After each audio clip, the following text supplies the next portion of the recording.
bu leen ko wanteer ëpp naa tayle na jëf yi di méngoog li ñuy di askan wi. intérêt général di ab émission bu leen amal fii ci seen rajo seen vision média samedi bu nekk fas yéene ci waxtaanee lépp loo xamante ni jëm na ci wàllum information xew-xew yi nga xamante ni xew na ci àdduna bi jëm ci wàllum politique géopolitique économie culture société santé ak yeneen ñu fas yéene ci ànd ak suñuy bépp correspondant bu nekk ci diaspora bi wala sax fii ci Sénégal ki leen koy présenté di Amidou Pouy di am fii ci seen rajo seen vision média ci www.senvisionmedia.com ngir bokk ci émission boobule mën ngeen def numéro téléphone bi le 705 05 51 705 05 51 wala ngeen envoyé ci seen message vocal via WhatsApp seen vision média la tribune des sans voix ak intérêt général kumpa jeex na ci àdduna bi. salaamaaleykum wa rahmatulah waa seen vision média ñu ngi leen nuyu bu baax fi ñu leen doon nuyoo seen vision média ni ñu ko defee woon rek ñu fas yéene waxtaane li nga xamante moo di actualité nationale comme internationale nga gën a dominer maanaam di Covid 19 bi waaye dinañ ci yokk yeneen i laaj yoo xamante ne dinañ ko joor maanaam suñu mën nañu bañ a wax suñu invité suñu consultant tey moom am nañ fi benn invité boo xamante ne mooy Edouard Tico Thior maanaam di benn rappeur maanaam moom lañ dalal comme ni ñu dalal woon bi passé ji bi paam di président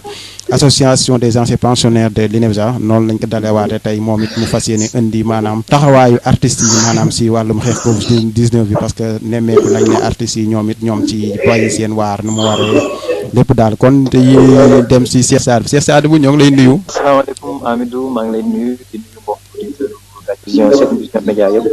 di wax asalaamaaleykum wa rahmatulah. sëñ Ali Baal yow ñoo ngi lay nuyu. waaw Amidou Pouy asalaamaaleykum wa rahmatulah maa ngi lay nuyu de ziar di nuyu mbokki auditeurs Sen Vision Média di ñaan yàlla suñu kàddu fekk leen ci jàmm en tout cas loolu la ñu di yéene di ñaan itam émission bi ñu tàmbale ko ci bismillah rahmaan rahim alhamdulilah rabbil alamin. sëñ Abdou Sagne yow it ñoo ngi lay nuyu. waaleykum salaam Amidou maa ngi lay nuyu di nuyu ñëpp ñi nga xam ne ñoo ngi déglu Sen Vision Média di nuyu Ali Bal ak Sadibou di nuyu suñu gan gi Edouard Thior. ni nga ko waxee rek di ko nuyu moom sëñ Edouard bismillah ñoo ngi lay nuyu. waaw maa ngi nuyu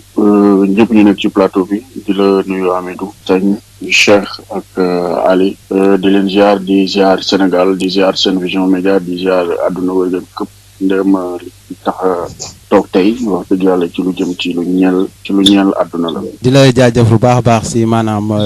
invitation bi nga xamante ne accepté nañ ko kon xam naa dañ koy daal di tàmbali rek si lii lëmbe àdduna ba léegi muy Covid 19 bi ñu nemmeeku ne fu mu toll nii fii nga xamante ne moo di Sénégal gars yi ñoom chaque jour ñu ngi taxaw di def maanaam conférence de presse di wax gars yi maanaam mbir yi fan la toll kon dañuy dem ñu delluwaat si Cheikh Sadibou Diouf moom mu defal ñu situation brièvement rek foofu nga xamante ne moom la nekk foofu si France. waaw jërëjëf Amidou comme niñ ko defoon ay bés yële ñu génn dañuy def rapidement point bi ci région bi ñu nekk muy Grand Est te itam lu ñuy wax Alsace maanaam ci région Grand Est boobu la bokk dañu nekk jamono ji ñu àddoo ngeen di teewlu. waaw bu ñu xoolee nag ci région Grand Est bi li ñu fi am ci ay cas yu nga xam ne hôpital recensé na leen toll na ci 4841 boo jëlee 4841 cas yooyu région Alsace bi tam boo jëlee Haut-Rhin donc Mulhouse bi ñu ngi ci 1026 cas mooy Haut-Rhin Bas-Rhin bi nga xam ne fa la Strasbourg nekk ñoom ñu ngi ci 1107 cas léegi nag boo jëlee nombre de décès yi di nga gis que ne fii nii ci région Alsace bi wala boog Grand Est bi yëpp ñu ngi ci lu toll ni ci 922 décès bu ñu jëlee surtout Alsace ba donc mu nekk nag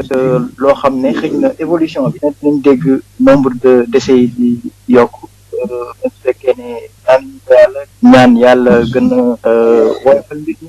ñaan yàlla jeexal mbas mi ci réew mi jeexal ko ci àdduna bi waaye ñi nga xam ne ñoo nekkoon en réanimation dañu war a toll 881 wala ñu nekk ci soins intensifs bés bu ne maanaam am ca wàññeeku léegi di nga gis ne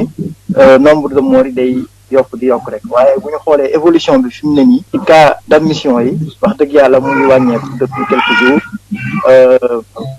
non seulement cas d'admission yi waaye itam cas Covid 19 boppam ñu ngi wàññeeku fii nii en Alsace ak Grand Est bi de manière générale. defal ñu sëñ Ali yow nga defal ñu situation bi foofu nga nekkee foofu si France di Lyon. waa Amidou alhamdulilah gërëm Cheikh ni mu intervenir fii itam côté région rurale muy région lyonnaise bi moom par contre affecté wul comme ni Grand Est bi affecté ñoo ngi ci ay 2985 cas yu ñu xamagum ni et puis itam am na 635 décès à peu près te loolu mu ngi nekk chiffre yoo xam ne génn na démb ci ay boor 11 le 11 bi mooy démb 2020 mooy gën a communiqué de presse bi ñu def li ñu remarqué nag mooy région lyonnaise par contre bokk na ci région yi nga xam ne xëy na ni mu li épidémie bi sonalee Grand Est sonalee ko ay Paris ak yeneen dëkk moom quand même épargné wu na donte tam gis nañ ne mbir maa ngi yéeg tuuti di am benn croissance bi nga xam ne am na contrairement ak yeneen régions yi nga xam ne ñoom gis nañ ne mu ngi amorcé benn en fait mënuñu wax ne des am ndax saa yu ñu yeewoo dina am ñu wàññeeku maanaam dina am ñu décédé waaye nombre de décès comme par exemple la gaañu dañu yaakaar ne mooy gën a néew la gaañu di moo tax ñu jàpp ne kon ab bés mu ngi am waaye ba tey am na ñuy génn ak boo xoolee France bu ñu jëlee tey chiffres yi nga xam ne moom la ñuy am ñoom ñu ngi déclaré ne am nañu 93,185 cas mais nag attention problème bi moom mooy ñoom dañuy déclaré nombre de Covid yi nga xamante ne moom moo nekk hôpital kese dañoo nekk EHPAD ak ñi nga xam mais boo jëlee en dehors dañuy hospitalisé ñëpp boo jëlee nombre total ñi am Covid 19 France yëpp boolee ñi nekk biir EHPAD yi boolee ci boolee maanaam ñoom ils sont 35 800 da lay jox un total de 129 000 xam nga instant bi dañuy naan ils ont 8982 morts mais loolu bu ñu la ko waxee itam mooy chiffre boo xamante ne ñii dee hôpital kese la ñi nga xam ne dañoo génn àdduna te nekkuñu hôpital moo xam ci maison de retraite li ñu nekk wala ñu nekk ci par exemple li ñu tuddee centre médico-social le total de nombre de morts mooy mu ngi ci 13 832 morts da lay jox quand même une idée que ne mooy am na différence su 4 982 morts à peu près maanaam kon kuy suivre communication bi rek da nga xam ne ñoom aussi dañuy xaw a mel ni kuy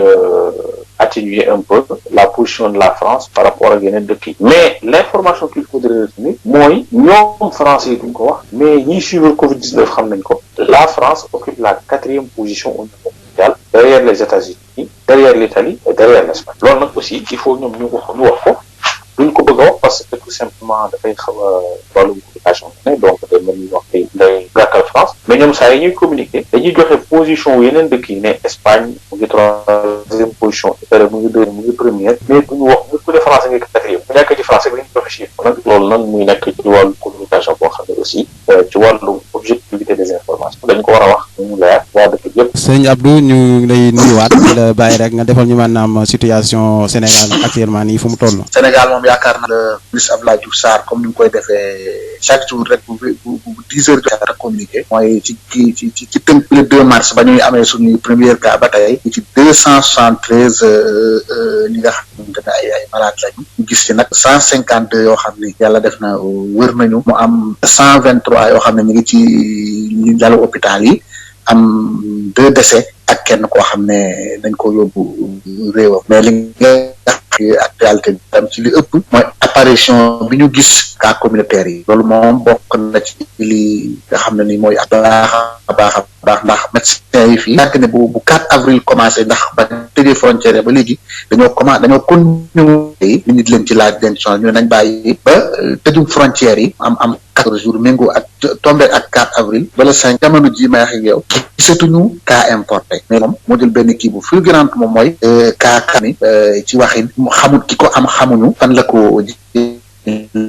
moom feeñ na fu bari ci dëkk bi Louga Touba gi nga xamante ne ni doon nañ wax ne yëf yi daanaka ñu ngi koy waaj a éradiquer desoon na 2 malades mais cas communautaire boobu tamit am na fi am Dakar nag bu bare mooy épicentre maladie bi notamment ci banlieue bi ak yi ci des mais leneen li nga xam ne ni jar naa jàpp tamit mooy Sénégal fii boo seet ci li nga maanaam boo ko méngale ak yeneen pays am na lu am solo lu fi am mooy nombre nit ñi nga xam ne ñoom ñoo wër moo ëpp nombre nit ñi nga xam ne ñoom ñoo nekk ci lalu hôpital yi loolu tamit jar naa baax xel ci biir semaine bi loolu tamit bokk nag li ñu seetlu tàmbali mesure ba tey rek ne ni wax ne benn corps dootuñ ko nangoo dootuñ ko rapatrier di mu jógee extérieur di ñëw te suba sax ñu gis gaa ñëw gàggantiwaat moom feebar bi daf laa daal doo jógee bitim réew Sénégal ndax risque yi ci ragal tamit mooy fu ay yëf yi kat dañoo dem ba nemeeku ne même ki nga xam ne ni dafa am maladie bi kooram sax même su fekkee dafa décédé aussi contamination mën na jóge foofu loolu mooy li nga xamante ne moo am ci mesures yi nga xam ne ñoom koy jël ak yeneen mesures yoo xam ne ñu ngi demee ci wàllu sénégalais yi ak seen chef d'entreprise loolu tamit gis nañu ministre bi nga xam ne moo yor wàllu liggéey bi di Samba Sy waxoon ci lu bare wax ak chef d'entreprise yi comme yàlla def na état am na lu mu prévoir ci force Covid-19 bi mooy fond bi nga xam ne moom la jagleel maladie bi ci boppam am na benn pàcc bu am solo boo xam ne moom la bëgg a jagleel chef d'entreprise yi jaar na aussi ñu ñaax leen ñu bañ a dàq benn liggéeykat yi ñaax liggéeykat aussi ñu nekk ci seen disposition wu chef d'entreprise loolu mooy li nga xam ne bokk na ci mesures yi nga xam ne dégg nañ ko ci semaine bi gis nañu tamit ci ma daaneel rek mesure beneen boo xam ne aussi gis nañu ni ñu mettre région yi ci seeni responsabilité maanaam wax ni maladie bi léegi région bu ci nekk yaay gérer sa bopp yaay jiite sa comité d'initiative dirigé par le gouverneur loolu sax tax nañu gis gouverneur Dakar tàmbalee am ay initiative yoo xam ne gis nañ kon du jëmale foofu kàddu di la jaajëfal sëñ Abdou Sane yaakaar naa leer na Edouard Tyko Thior ñu ngi lay nuyuwaat yow xam naa liggéey doo def sax liggéey journaliste bi mais tey dañ la koy def lu ndaw si une minute rek nga wax ñu situation bi foofu par rapport ak situation ñoom Baal ak Sadibou nu mu tëddee. waaw ñu ngi fait suñu situation pratiquement ak Sadibou c'est la même chose parce que ñu ñoo bokk même région bi donc nombre de cas yi mu jot a wax région bi yëpp le Grand Est donc nombre de décès yi mu wax tamit aussi c'est la même chose mais sauf que ñun suñu au niveau du département de Meurthe-et-Moselle c'est beaucoup plus compliqué parce que nii déjà hôpital yi amatuñu place récemment semaine dernière la ñu am yenn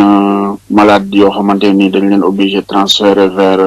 vers Allemagne yeneen ñi tamit aussi ñu mun leen transférer vers Luxembourg vu que voilà côté Nancy bi Luxembourg la gën a jege bu ko weesoo tamit aussi voilà ñu ngi dégg Laurent Hénart suñu maire bi maire sortant di annoncer comme quoi que masque yi dina commencer disponible pour la population du département de Meurthe-et-Moselle pour ñi nga xamante ni ñoo ko soxla di rappeler tamit aussi ne gel yi aussi disponible na fii au niveau en tout cas de la commune de Nancy et je pense que gën na élargir noonu parce que y avait pas du tout de gel hydroalcoolique antibactérie amul woon mais nii ñu ngi nemmeeku ne voilà pharmacie yi ñu ngi koy commencer am ndànk-ndànk ak yenn espace grande surface yi daal donc voilà jamono ji daal mën nañ ne foofu la affaire bi tollagum ci diwaan bi ma nekkee. di la jaajëfal di delluwaat sëñ Sadibou rek maanaam ñu ne ma ku ne kii semaine ba la ñu génn kii di président de la république muy Macky Sall dafa mel ni assemblée daal jox na ko doole joo xamante ne muy prolongement couvre-feu bi assemblée defal ko 33 députés bu ma juumul ñoo fa nekkoon maanaam procédure boobu dañ bëggoon Sadibou boo ñu ko mënoon expliquer waat tuuti mu xaw a leer suñu bopp parce que yaakaar naa ne gars yi ci bari dañuy dégg rek ñuy wax mais xamuñu nu mu demee. procédure d'habilitation bi ngay wax loolu pour expliquer ko rek je crois que ni faw ñu dellu ci constitution bi maanaam xam nga charte réew mi dafa jox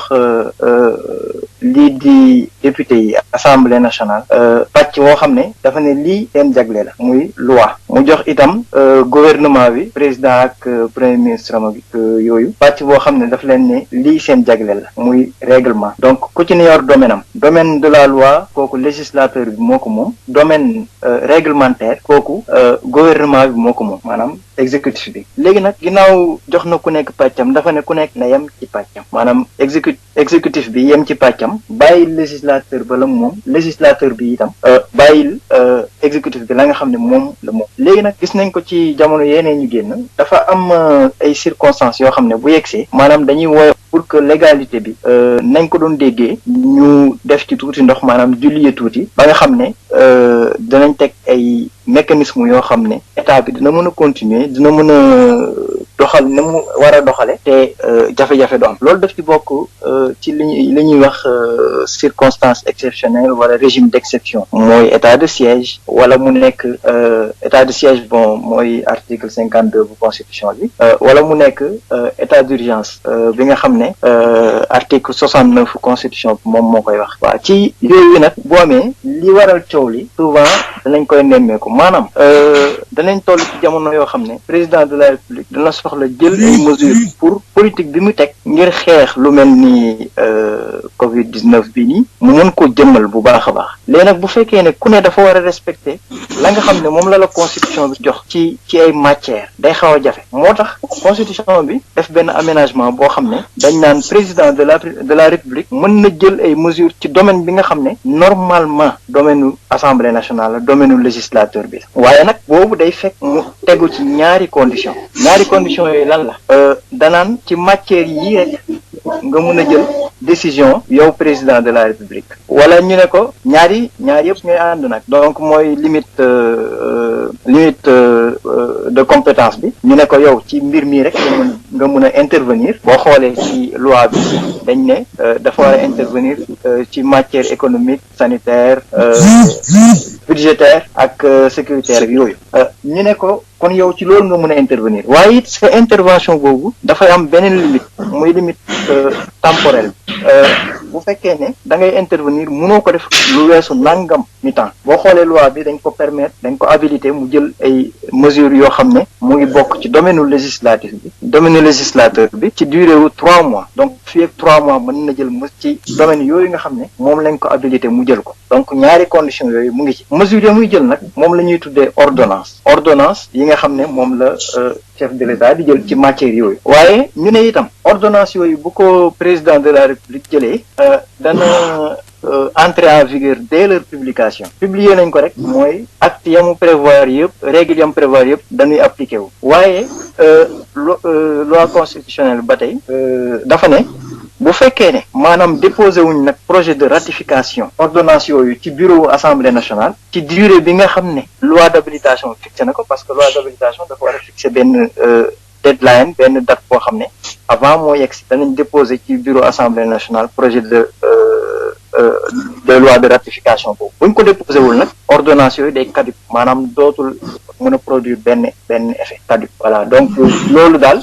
buñ ko déggee moom mooy li ñuy wax loi d'habilitation te mu waraloon coow li waaye boo gisee surtout nag muy waral coow li nit ñi dañuy jàpp souvent te loolu dana permettre ma wax itam beneen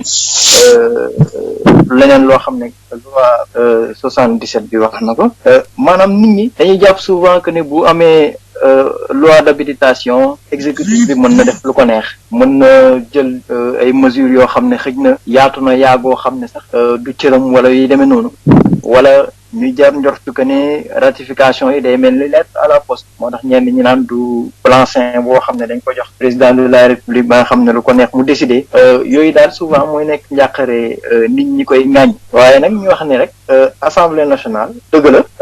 majorité présidentielle moo fa ne waaye nag député yi am nañ droit d'amendement projet boo xam ne rek wala boog ordonnance boo xam ne président de la république jëppal na ko député yi pour ñu voter ko ñoom mën nañ kaa amender waaw waaye nag loolu day fekk tam amendement bi mën a jàll xëy na loolu tam inquiétude ñi nga xam ne ñoo féete ci kujje gi la nga xam nañ ne it buñ dugalee amendement xëy na chance u amendement yooyu jàll bariwul lool lii daal en résumé sëñ Amidou moom lañ mënoon wax ci loi d'habilitation yooyu noonu am na yoo xam ne nag xëy na mbirum politique la débat yi am Sénégal mooy am fépp mooy am France mooy am feneen ak feneen ci wàllu yooyu waaye loi d'habilitation loo xam ne lu yàgg am la maintenant nag risques yi aussi xëy na mën nañ ne wala boog inquiétude yi c'est légitime daal waaye li am solo rek mooy kañuy jox loi d'habilitation kañ ko votel mu xam lañ ko votel appliquer ko rek te xeexu Covid-19 rek tax koo jóg ña nga xam ne itam ñoom ñoo nekk au niveau du parlement buñ leen indilee loo xam ne xëy na jàpp nañ ne lii du intérêt général ñu wax ne rek intérêt général mooy turu émission donc bu répondrewul ci intérêt général ñoom it ñu bañ ko vote yaakaar naa loolu rek moom mooy sens bi te loolu maturité politique lay woote daal kon sëñ Ali ñi nemmeeku tamit ne ni ko saara fu mu daaneel rek mooy si wàllum politique politiciens yi opposition bi ñi si ëpp gëj nañ di ŋàññ maanaam doole ji nga xamante ne tey Macky Sall mën nañ ne am na ko si wàllum Covid-19 bu dem sax ba ñenn ñi naan est-ce que kon président bu ko neexee toog ba mu neex mu ne élection yi daal aj naa ko ba 2035. waaw Amidou dafa am loo xam ne aussi booy damay gërëm Cheikh ci analyse bu pertinente mu def ci wàllu état d'urgence ak loolu yëpp moom comme indi na kii bi jarul ci ñëwaat mais li nga posé ci wàllu politique moom xam nga débat politique tout le temps kenn ku ne en fonction de fi nga nekk day waxee dafa am ñoo xam ne ragal gi ñuy ragal loole gi état d'urgence di jox wala loi d'habilitation loolu gi muy jox président de la République ragal googu mooy indi ñu def ay das fanaanal maanaam tout le temps di wax di alerter pour bañ affaire bi àgg ci ay dérives c'est comprendre mais ku nekk xam ne ni ko Cheikh waxee loi d'habilitation dafa am app bu ñu ko jox ba pare dañ ko délimiter ay yi war a appliqué wu ba pare ñu ne président bépp ordonnance boo jël war nga ko yóbbu assemblée ci ab assemblée xam ordonnance bi donte ne day appliqué wu sinon bu loolu ordonnance bi mën na maanaam mën na benn sang mën na kaddu c'est comprendre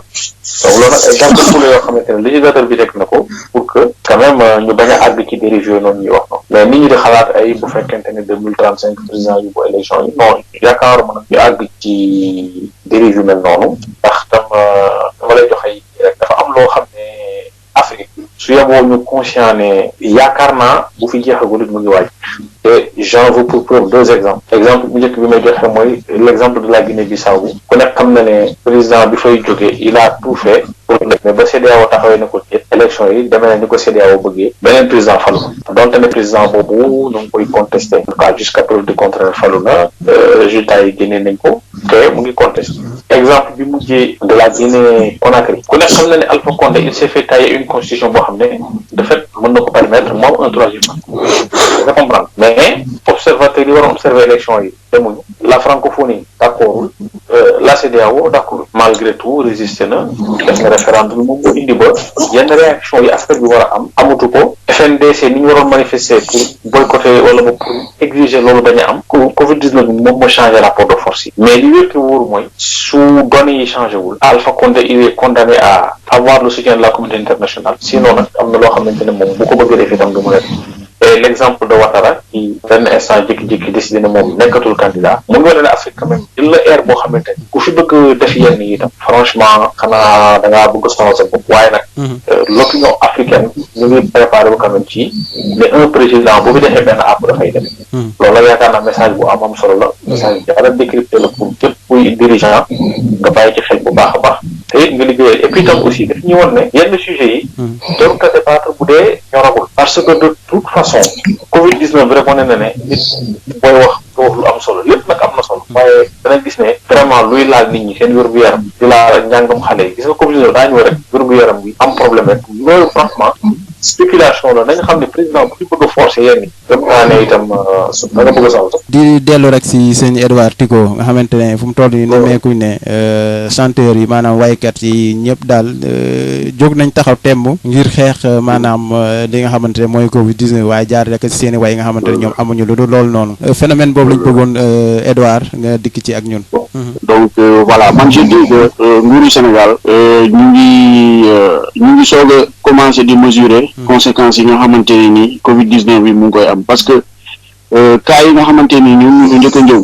bi ñu commencé di ñëw parce que à chaque fois li ñuy dégg ci rajo yi ñoom ñuy wax ne non commencé nañ def ay comité commencé nañ def nana mais à vrai dire concrètement ñoom taxaw bi ñu waroon taxawu population sénégalaise taxawuñ ko population sénégalaise parce que heure bi ñu waroon tëj frontières yi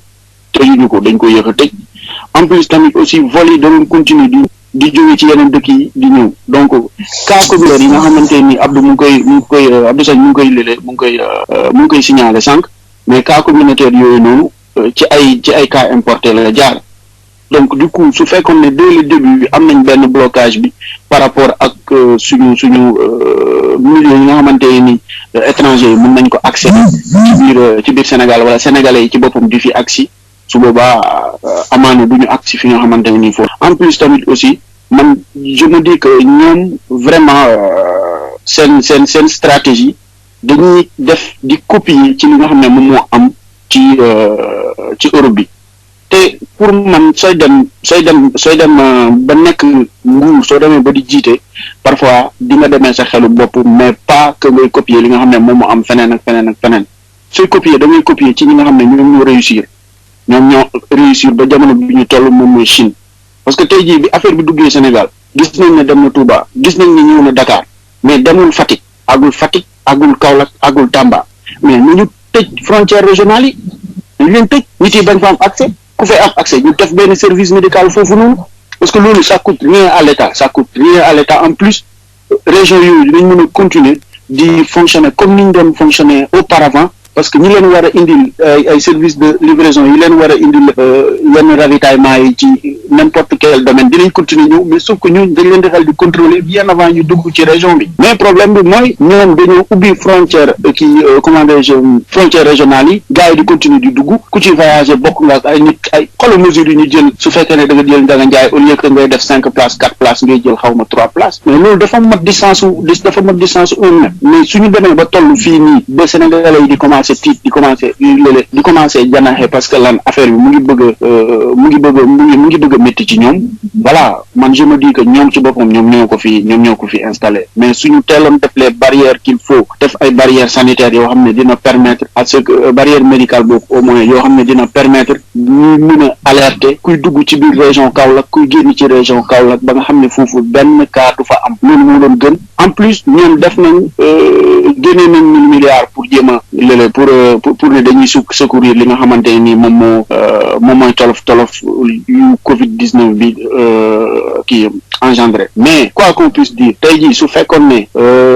bloqué nañ yeneen régions yi nga xam ne amuñu ko ñooñu jarul ñu jot ci ndimbal bi nga xamante ni moo nekk ay milliards yi su boobaa Dakar moo koy jot ak Touba parce que foofu la affaire bi jotee yëpp mais parce que benn moment dañuy copier loo xamante ni ñun bokkul ak suñuy réalité parce que lii nii tey jii couvre-feu bi ñu teg ñi mu gàllankoor ci seen liggéey bëri na amul ñuy liggéey ci sécurité bi gàllankoor na leen ñuy liggéey ci weeru koor bi mu ngi ñëw te dina tombé ñu nekk en confinement ba tey xaw ma semi confinement nit yi ñi doon am seen business di ko yëngal ci guddi gi yëpp dootuñ ko defati dootul amati en plus da ngay dem ba yow dañ lay privé sa liberté bi nga amoon mais frontières yooyu buñ ko tegoon ñi nekk foofu au moins ñoom dinañ free dinañ mën a dund li ñu war a mën a dundee parce que loolu concerné wu leen donc voilà pour man c'est toujours possible mais fii su nekkee bëri possible ci département yi lay possible parce que région yu bari laal nañ leen d'accord ci département yi instant bii la mën a possible donc su ma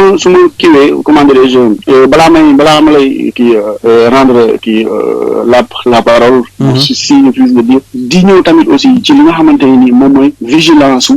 sécurité bi vigilance su homme de loi yi vigilance homme de tenue yi ñoom dañoo war a continuer di contrôler comme il faut parce que ba tey am nañ ci ñoo xamante ni voilà ñu ngi corrompre ci tali bi di dem ci yenn région yi di ñëw on le voit dañ koy gis à chaque fois da ngay gis ñoo xam ne dañ leen ne tey damay dem fee wala suba damay dem fee te pourtant ñu ngi déplacé wu ba tey c'est parce que la journée on permet à tout le monde de bouger que tout le monde peut bouger dans n'importe quelle condition loolu aussi il faut que voilà sénégalais yi tamit aussi bàyyi ci xel bu baax a baax parce que kaaw fait divers bii passé nii ci affaire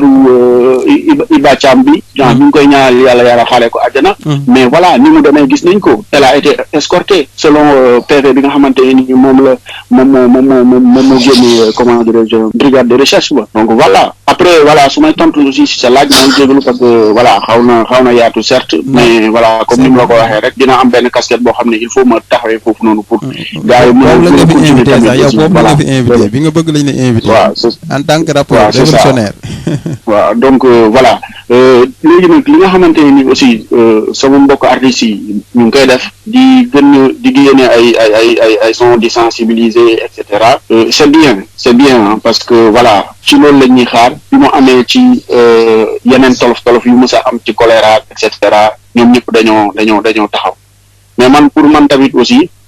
am na ci yenn yoo xamante ni étant rappeur su fekkee da ngay taxawal askan wi dekk na loo xam ne waruñu koo cautionner parce que nga war a am projet pour génnee benn single génnee ko warul mën a tax nga dem di taalal sa loxo nguur pour nguur jox la dara wala financer la ci nga perte sa contrat boo xamante ni waroon nga dem def sa concert waroo ko def waroo soumettre benn projet nguur pour à ce que mu lele la mu comment dire mu jàppale la wala soutenir la financièrement parlant lan moo tax ma wax loolu mooy SODAV lan lay jëriñ su fekkee ne artistes yooyu noonu ils sont de renommée nationale wala internationale et que ñu ngi toj fépp foo xamante ni ñu fay dem ba tax ñuy tàllal loxo nguur pour mu en retour mu jox leen ay miettes de somme pour ñu mën a dund mais après SODAV droit d'auteur yi nga xam ne moom lay récolter kan la koy jox après est-ce que da koy jënd ay gel pour jox ko askan wi ñoom kay système bi ñu waroon def moom mooy ku ci nekk ci jafe-jafe nga dem ba gis SODAV avance la say droit d'auteur nga teel ko am bien avant 3 mois par 3 mois yi ñu koy jox wala par 6 mois yi ñu koy joxe. C'est ça la solution mais quoi qu'on puisse dire bon voilà seen taxawaay ci lii nii rafetlu nañ ko yu ci ñoo xamante ne ni voilà artistes yu ci mel ni ay Wally Seck li ñu def taxaw lañ ko parce que voilà mënoon nañ ko bañ a def ay Ngaaka Blindé mënoon nañ ko bañ a def et tout donc voilà man personnellement ci lu mu mën a wax ci jéego yoo xamante ne ni voilà dinaa ko def waaw vas-y. d'accord kon xam naa dañuy dem si Abdou Sagne xam naa junj nga ko sànq muy maanaam permis yi nga xam ne doon nañ ko jox askan wi ñiy dox maanaam région ak région te ñu nemmeeku ne nguur gi jël na ci ay dogal dakkal ko Abdou yow yaa ngi foofu si booru Touba ñu nemmeekoon ne ñu ko doon faral def sa région bi allo Touba yi takkaloon nañ leen ndombo di leen coow bu baax a baax dañ boon xam mbir moom tey fan la toll bàyyi nañ ko wala circulation bi ni mu demee foofu. waaw mais Amidou c'est bien c'est que nag fi nga daggee artiste bi xam naa dina ñëwaat parce que bëggoon naa wax ci initiative personnelle am moom. non dinañ ci ñëw parce que voilà moom ñëw xam naa sax dina am benn question boo xam ne aussi ñun tamit danañ ko laaj. mooy comme ni mu waxee ne artistes yi dañuy bëgg ku leen financer ak yooyu ñu bëggoon a xam ba xam kon dafa bëgg a wax ne artistes yi nga xam ne ñoo def ay communication ci lii ba xam nguur gi daf leen a fayam déet loolu question boobu bu ñëwaatee incha allah nañ ci alors li nga wax nii aussi li nga wax ni tamit loolu c'est vrai maanaam xam nga état bi mu defee déplacement région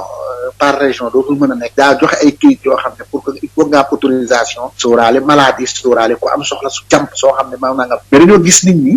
comme ni di ci profito commencé nag di ci profito bu baax a baax surtout sax côté bi ne moom laa nekkee tan boo xam ne fa diine la ay kilifa ñuy bu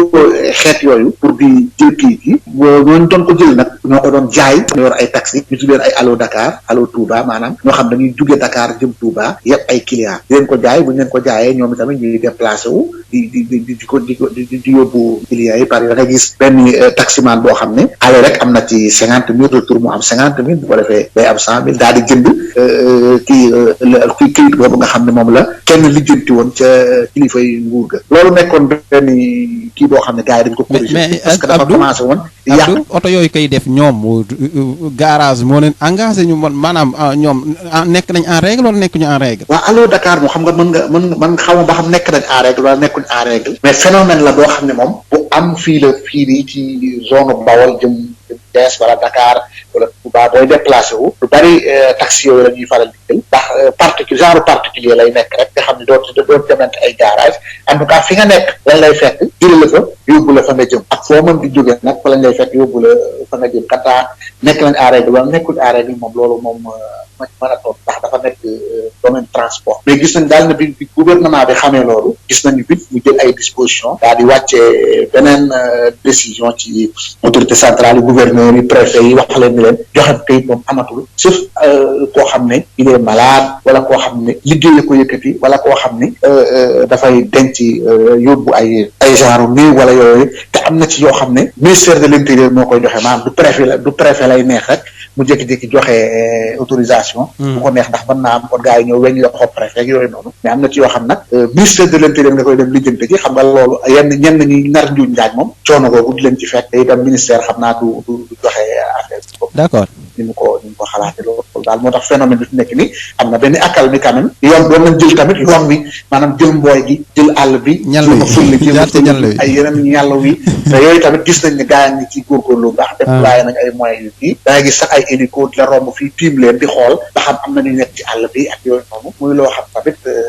gis nañ ci Sénégal comme ni ko fi aare daal doon waxee ci émission bay passé xam naa ne sàmm leen xaw naa jafe ndax laaj na ay moyens yu ndax ko loo dugal rek gars yi jëm koo dugal génnewaat indiwaat beneen affaire loolu sax di wane esprit de défiance bi nga xam ne Sénégalais dañ ko seetlu ci autorités yi ci yu mel nii maanaam autorités yi defee dara dañu jàpp ne dañ koy def pour xeex leen dañu jàpp dañ koy def pour contre leen dañu jàpp ne dañ koy def pour di leen fitnaal wala yooyu te fekk xëy na jamono ji moom moo ko laaj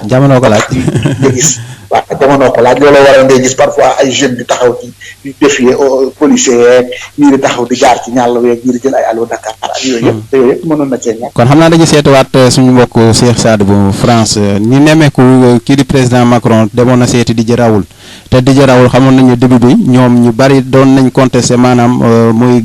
chloroquine bi nga xamante ne génnoon na ko ne day faj li nga xamante ne moom coronavirus ñoom ñu taxawoon ñett ne duñ ko utiliser mujj gi ñu dem boo ngay utiliser tey mu xëy dem seeti leen jàngat bi lan la sëñ Cheikh Sadibou Diouf foofu. jàngat moom xam naa dana xaw a jafe ñu def ko xëy na rek wax ci ñu xalaat ndaxte xam nga tey jii nii boo ko xoolee ci aspect strictement politique da nga gis ne maanaam France bi dafa divisé wu daanaka en deux wala sax ba Sénégal mën nga ko nemmeeku di nga gis maanaam li ñuy wax le peuple ñoom daal dañoo farak kii ñuy wax di raw ndaxte ñoom ñu ci bëri jàpp nañ ne chloroquine li ñuy wax hydroxychloroquine ñaar yi boo ko boolee maanaam lu mën a faj jàngoro ji lëmbee àdduna bi la nit ñi nag jàpp ne boo ñëwee fii France am na ñoo xam ne dañ jàpp ne guerre la entre province ak Paris waa province yi ñoom di jëraw waa Paris yi ñooy soutenir que ne waruñu ko utiliser. waaw foofu province maanaam mu ngi mel ni nga ne kaw gi ak waa Dakar wala. du loolu waaw donc mun nga ko jàngate noonu am na ñu koy gisee noonu am na ñu koy gisee que ne maanaam ba peuple bi ñoom ñooy soutenir Didier Raoult ñeneen ñi daal xëy na maanaam ñi xaw ma ni ñu koy waxee ci wolof sax. ñoo jàppal tànk maanaam président bi wala ak gàngooram. voilà loolu nag boo ko xoolee day am en filigrane beneen guerru labo pharmacie parce que chloroquine bi dafa nekk médicament boo xam ne déjà disponible na ñu ngi koy utiliser ci yeneen feebar donc ñenn ñi jàpp ne ñiy wax yëpp chloroquine bi baaxul ñooñu le xëj na fi ñu ko wéer ñoom sax xel mën na ko nangu parce que dañ ne garab balaa nga kaa jox nit war nga xool ndax garab googu am na ay bénéfices maanaam bénéfices yi ñoom ñoo bénéfice yi ëpp risque yi nag moom mooy ndaxam boo ko joxee nit ñi dinañ ci wér te ñi ciy loru duñu bari waaw loolu nag dafa am mécanisme yu bari yoo xam ne moom la ñuy testé garab waaw mécanisme yooyu nag docteur yu bari wala boog scientifique yu bari ñoom dañ jàpp ne tant que respecté wuñu condition yooyu ñoom duñu nangu ñu joxe Didier Raoult nag ne leen moom fajkat nag docteur bu malade bi ñëwee ci moom dafa dama feebar moom lu muy lijjanti mooy faj waaye du ko ne demal ba garab am wala demal demal ak sa feebar en tout cas foofu ñu lijjanti ni léegi nag wax naa tout à l'heure ne laboratoire pharmaceutique yi maanaam benn genre guerre daal lañ jàpp que ne ca lañ ne ñi nga xam ne ñoom ñooy soutenir le contraire jàpp ne hydroxychloroquine bi voilà du garab joxe ay preuve am c'est un médicament boo xam ne am nañu risque yu bari parce que mën na créer lu ci mel ni ay cardiaque yu demee noonu ñoom daal am nañu leen di tuumaal ci bëri yeneen laboratoire pharmaceutique xëy na ñooñu la ñuy jàppal tànk parce que nag nekk na feebar boo xam ne nit ñi ñu ngi jàpp ne tôt ou tard dañ trouvé garab donc garab boobu ñu koy trouvé xëy na Bamba moom mën na ca jaaree naate buñ trouvé woon garab itam vaccin dina génn bu génnee abo ba koy génnee sax Bamba mën na fa jaaree naate léegi nag bu fekkee ne ñoom chloroquine bii nii daf am effet yu positif xëy na loolu yëpp du ca amat xëy na laboratoire yi ci mën a tirer profit duñ ci mën a tirer profit yooyu daal yooyu yëpp jàngat waaye nag am na koo xam ne sañ xaw na ko junj sukaala ñu ngi touché du poids alhamdulilah boo xoolee ñi feebar ci Sénégal àdduna wax dëgg yàlla ñi ci loru néew nañ macha allah yàlla àlla xet ba waaye boo xoolee aussi fii France maanaam ñi feebar ak ñi ci loru xaw na bari lool waaye boo xoolee France ci boppam di nga diviser France en deux zones yi nga xam ne wala boog zone bi nga xam ne ñu nga fay utiliser donc boo diviser France en deux zones mooy zone bi nga xam ne fay def test très rapidement ak joxe hydroxychloroquine boobu noonu di Raoult wax ak zone bi nga xam ne defuñu loolu di nga gis que ne zone bi ñu koy defee moom côté marché à 91% ñu ngay faj nit ñi boo xoolee yeneen zone yi nag aw ma chiffre waaye nemmeeku nañ ne mën a gën a bëree lool léegi nag loolu xëy na jàngat la Marseille ñu ngi koy joxe essais yi bëriwuñ foofu Sénégal ñu ngi koy joxe essais yi bëriwuñ foofu yeneen joueurs ci France joxewuñ ko essais yi wax yàlla bëri na fa lool xëy na buñ ca taxawee seet danañ ci mën a am lu gën a leer waaye comme période bu jeex sanitaire xëy na débat yooyu d'accord du yomb maa buñ koy def waaye xëy na bu jeexee ñu def bilan yi rek dinañ xam ne kii wala kii moo amoon raison ci mbir moom Baal waaw Amidou ñi seetlu ne ñi fi bari fii Afrique maanaam ñu ngi alerté maanaam di wax ne fi mu toll nii européens yi wala hexagone ñoom dañu créer ay vaccins yoo xamante ne dañ ko bëgg a ñëw essayer ko fii Afrique. am question bi nga laaj am na solo trop ndax am na ñoo xamante ne instant bi ñoo ngi def ay maanaam li may njëkk a wax balaa may continuer mooy xam nga débat wu européens yi dañuy bëgg utiliser africains yi comme ay cobayes yi wala boobu jàppee africains yi comme ay ñoo xamante ne du dara loolu moom yaakaar naa Covid 19 bi da ko relancer rek wala boobu daa yokk xar mi kawar waaye débat bi mosu fee jóg comprendre problème bi nag mu ngi jógee ci benn interview benn chercheur u INSEAD defoon NCI mu ne moom nag suivre interview bi depuis le début ba ci fin bi waxuma nga suivre rek séquence bi def polémique moom mu ngi expliqué ne BCG vaccin la boobu xam ne ñëpp xam nañ ko ñun Sénégal ñëpp xam nañ ko BCG ñuy jàng nañ ko bi ñu nekk mooy basi calmette guerre dafa ne BCG boo ko utilisé dañu gis ne souvent ci yenn maladie virale yi dina mën a créer anticorps ba maanaam daal mën na am bu baax ci Covid 19 ba ñu ne ko léegi kon loolu xanaa day laaj ñu def ay test mu ne waaw loolu jar nañu def ay test te test yooyu sax bu ñu koy def danañu cibler ay cobayes au niveau de l'Europe au niveau de l'Australie au niveau des États-Unis au niveau d'Afrique ci la waa ji nag intervenir ne man je vais poser une question provocatrice ndax buñ ko mën a essayer Afrique sax ndax Afrique am na ay possibilités te duñu protéger wu nangam ak nangam loolu nag séquence boobu la nit ñi retenir ba ne voilà tubaab yaa ngi waajal vaccin dana ñëw essayer ko Afrique nangam na ku nekk fàggadi ma préciser que ne waa ji propos yi mu tenir kenn mënu ci ànd ku nekk nit ndax c'est des propos racistes propos propos yu raciste te day stigmatiser Afrique moom kenn mënu ko mais danger bi ma ci mën a créer mooy ne instant bi aussi waaw balaa ma ñëw ci danger boobu damay préciser que ne France dafa am benn lobby boo xam ne moom moo fi mu ngi campagne lobby bi dafa contre vaccination lobby la boo xam ne ay yenn femme la yoo xamante ne ñoom dañ jàpp ne vaccination on parle pour et tout yenn organisation yu bëri ay association yu bëri ñu ngi koy xeex d'ailleurs am na vidéo buy circulé am tubaab naan waaw yéen Afrique préparé wu leen am na vaccin yi waa di ñëw donc de toutes les façons bu ñëwee bu leen ko nangu ndax dañuy bëgg essayer pour tester ndax vaccin bi dina baax ci Covid-19 na l'accepté pas donc de là aussi nga xam ne kon kooku bu ñu comprendre ne moom militant la contre la vaccination loolu mën na indi problème léegi pour ñëw ci danger yi may wax man li may ragal yàgg naa ko wax mooy ne benn WhatsApp ak Messenger ay moyens de communication yu baax mais nag moyens la yoo xam ne mën nga faa véhiculer information waaye ay moyens la yoo xam ne aussi fake news bi ñu naan information yoo xam ne taxawul fenn mën nga faa jàll li leer ba leer mooy pour ñu préciser que vaccin contre le Covid-19 amagul tubaab yi wax nañ ko suñu autorités yi wax nañ ko nit ñi wax nañ am na nag vraiment dafa am loo xamante ne nag aussi am suy am jëm du yombal liggéey du yombal ñu xam lan mooy dëgg ak lu nuroo dëgg ak lu nekk caaxaan am na balaa ñu koy fàtte am na vidéo bu ma gisoon ñu naan vaccin yi sax wàcc na kam si ñu ngi koy seetlee xaw ma vidéo boobu jot naa ko man dama ne vraiment lii ñu am benn instant dafa lay laaj ñu ragal yàlla ci li ñu doxal tubaab yi nañu méfier ci ñoom ñu mën a méfier woo ndax du ñu ay alliés woo loolu nangu naa ko waaye itam def campagne contre la vaccination ba ñu dem autorités yi di ragal nit dina jur doomam war a koo vacciner ci sax finalement mu téye ko ndax ragal loolu mais loolu yaakaar naa loolu gi muy gën moo gën a gaaw d'accord te man appel bu may lancé ji mooy képp ku am doom na nga dem vacciner ko ndax y a d'autres vaccin yoo xam ne bébé bi da koy soxla notamment BCG notamment ay poliomyélite diphtérie tétanos ñun yàgg nañ jàng programme élargi de vaccination et tout ñun ñëpp vacciné nañu te dara ñu dund kon nag franchement nañu bàyyi cette campagne cette délire contre le tubaab yi am na ci ñu def yu doy waar mais am na ci ñoo xamante ne tam ñu ngi liggéey bu baax man bi am na kii bi ma publié sama Facebook mooy bi ñoo Philippe Douste-Blazy yi def pour ñu jàppale le professeur Raoult pour mu jàpp li chef waxoon mais ñooñu c'est des personnes de renommée te ay nit yoo xamante ne quand même ñu ngi def liggéey bu am solo donc bu ñu taxawee rek ci waaw ñu nangu vaccin yi tubaab yi dañuy nangam ak nangam te aussi li ma ci métti mooy y a des journalistes qui participent sur cela. am na boo xamante ne am na benn audio buy daw quand même balaa ñu jàll mooy gis naa journaliste bu génne benn audio mu ne te xam nga nit mën a def erreur de communication mais loolu mënoo ko ci en fait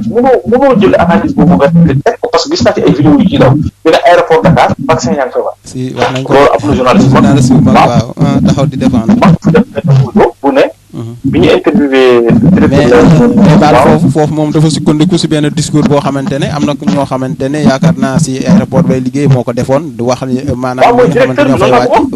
ne ay cargo yi day wàcc ay vaccin yooyu noonu. dafa ne il y a des matériels yu wàcc yoo xamante ne day intéressé le Covid-19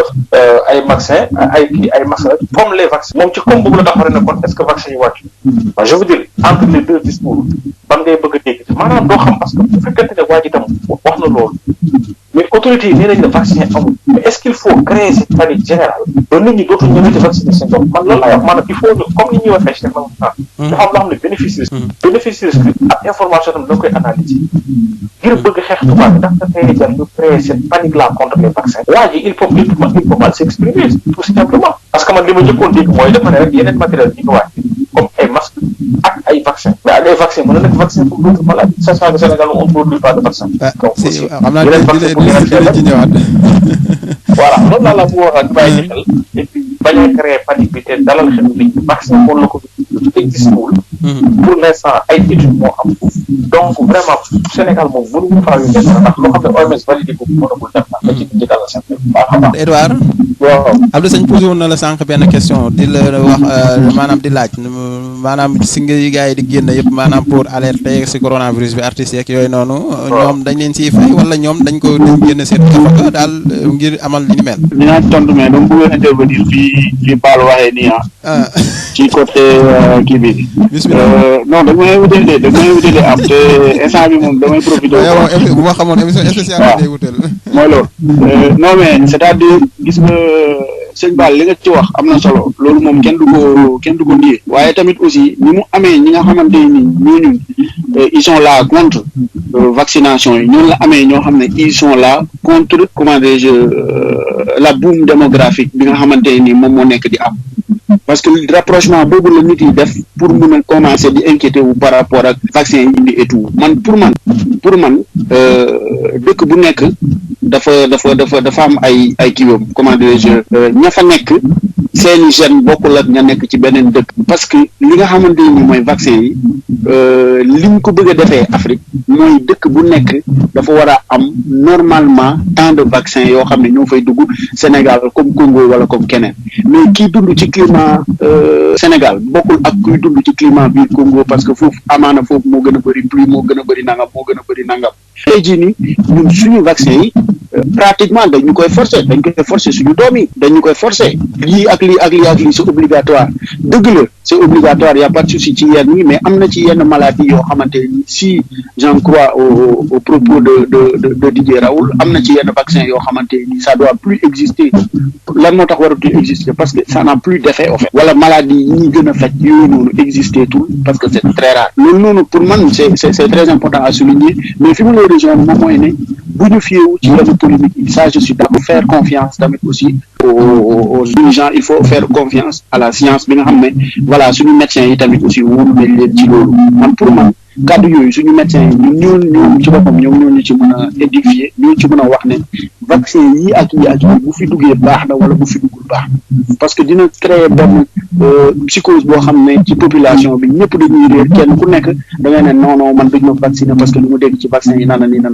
alors que soo vacciné wul sa doom peut-être que mën na am rougeole wala mën na am leer léegi su ma ñëwee ci laaj bi may laaj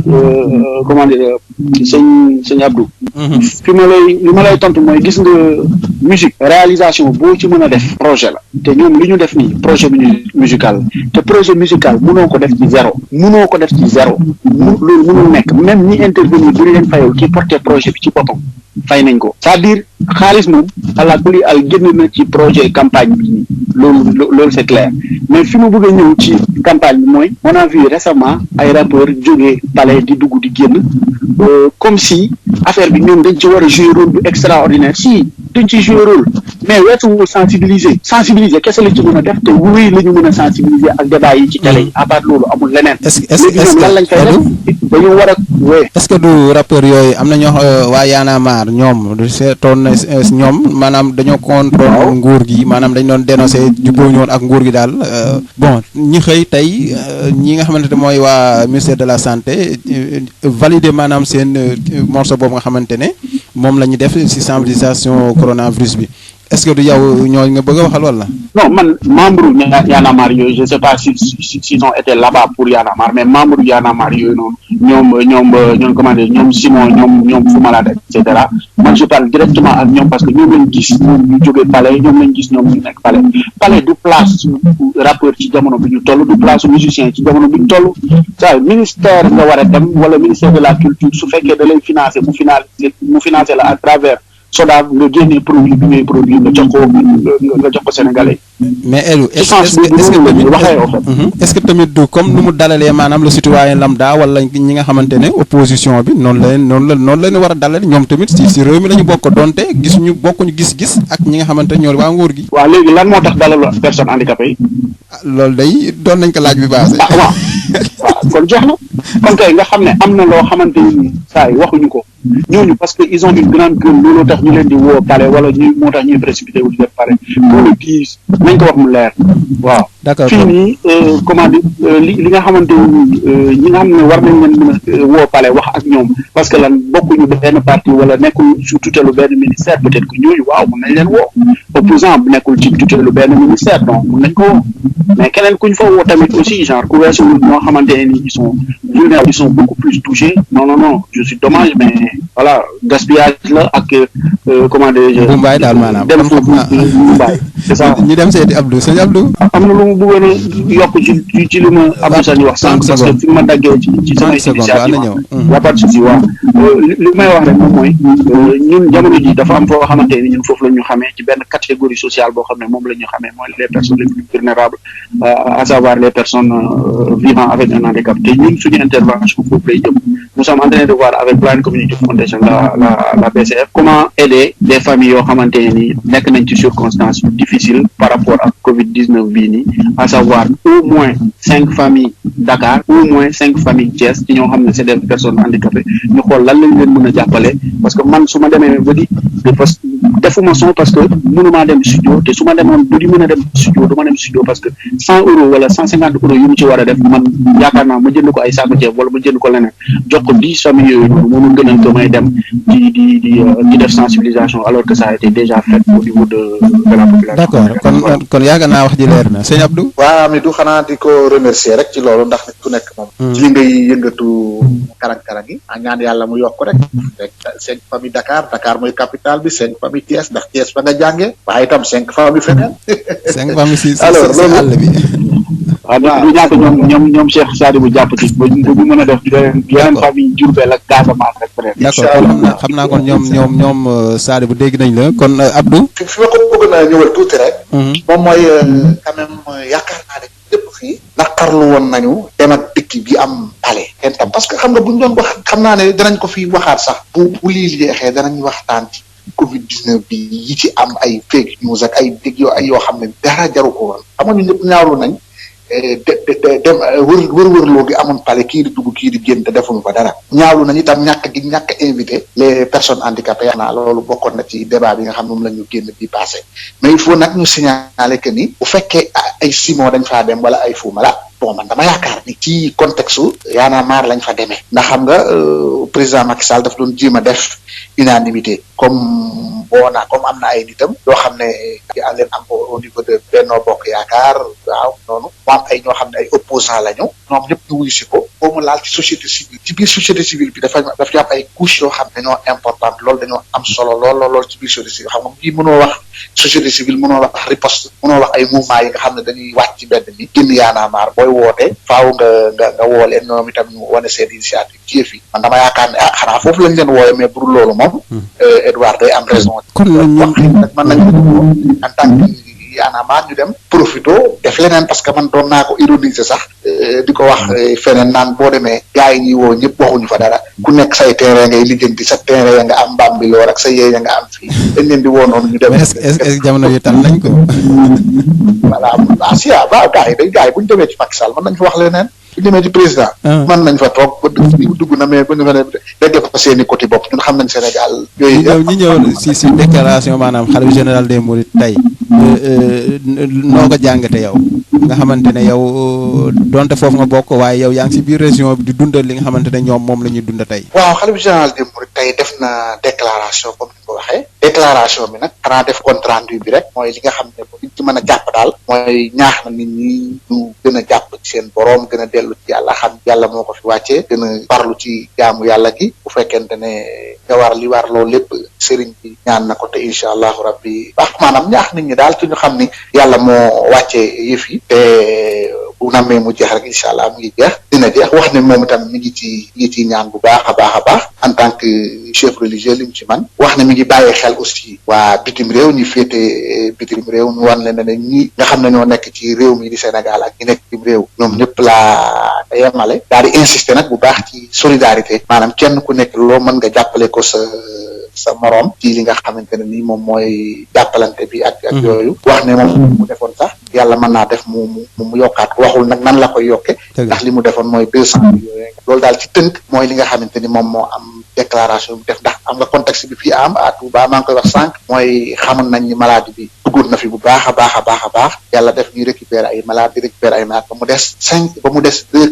cas yi yëgatuñu woon benn métti ci seen yaram symptômes yi manifesté wul ci seen kii waaye chaque jour bu ñu testé rek affaire bi day positif day des ci ñoom ba tey léegi nag tey nag bi ñu xëyee ci jour bi ñu yëg ne am na benn cas communautaire bu fa feeñ cas communautaire bi nag li tax mu raglu mooy def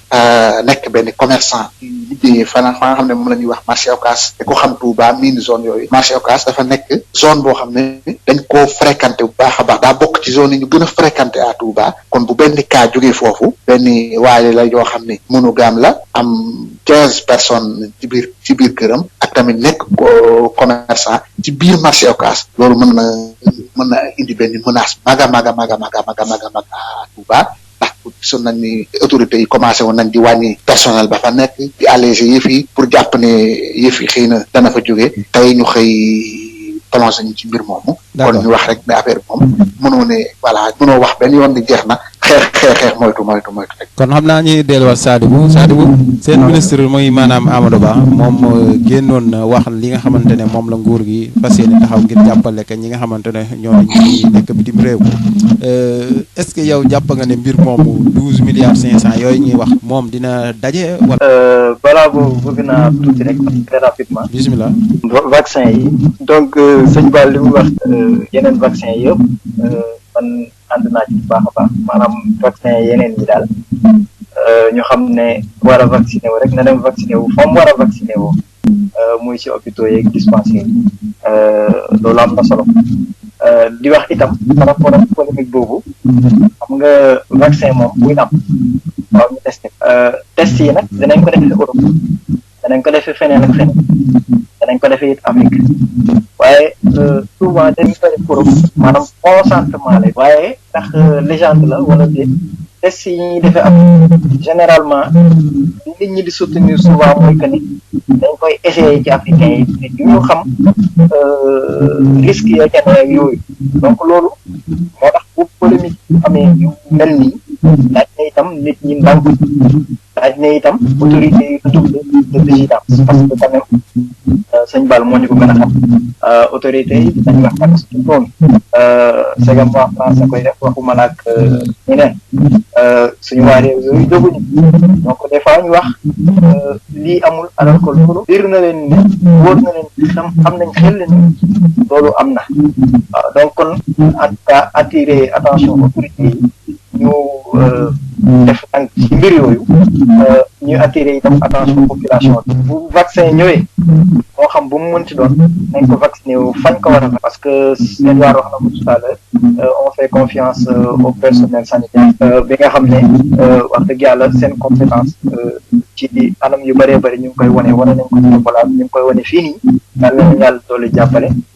di ñaan aussi autorité yi di jàngat ci leen les moyens donc en parlant de moyens par rapport ak li Amadou Ba wax noonu xaw ma ndax dina motel bi parce que 12,5 milliards bari na bariwul waaye li am solo ba am solo moom mooy comme ni mu ko waxee ci wàllum répartition bi wala boog ci wàllum ñi mu concerné ñooñu jote ji boo gisee nag Sénégal maanaam lépp lu fa xew rek Edouard wax na ko tout à l'heure junj na ko ba ci wute xaalis nit ñu bari dañuy xalaat jaar ca pour tedd lii nag wax dëgg yàlla du moo xam ne nit mën na ci jaari tedd moo ne nit mën na ci jaari tedd mooy aussi bien ko ñi ko yore war ko jox ñu ko yellool aussi bien itam ñi nga xam ne en principe ñoom ñoo war a yelloo mbir ma maanaam ku ci ne daal ñi nga xam ne mooy sa wareef ak sa yelleef mbir mi dañ la ko jox ginnaaw boo ko demandé bien sûr parce que yaakaar naa du ñu wër jox nit ñi donc fu mu yitteel nga jéem a rapproché wu ci consulat yeeg yooyu bu ko defee ñu mën a ñi nga xam ne daal en tout cas am nañ ci droit ñu mën caa jot mais nag sëñ am man xaw ma ndax am prévoir nga waxtaan ci affaire rapatriement corps yeeg yi parce que yaa question dama koy partage yaag baal parce que moom laa ko bëggoon branché bismillah non ñëwoon après moom mu dikk ci maanaam gën a wóor waaw en fait li may wax par rapport à ça mooy que ne jamono ji nii jamono ju complexe la boo xam ne bu doy waar la yaakaar naa ne wax sujet boobu xëy na mënoon na taxaw bañoon ko teel a soulever parce que tey jii nii xam nañ ne dem ak dikk bi ci monde bi taxaw na donc Sénégal tëj nañu def daan loolu benn mbir la beneen mbir di wax rek que ne waxu Amadou Ba boobu en tout cas xaw ma ndax am na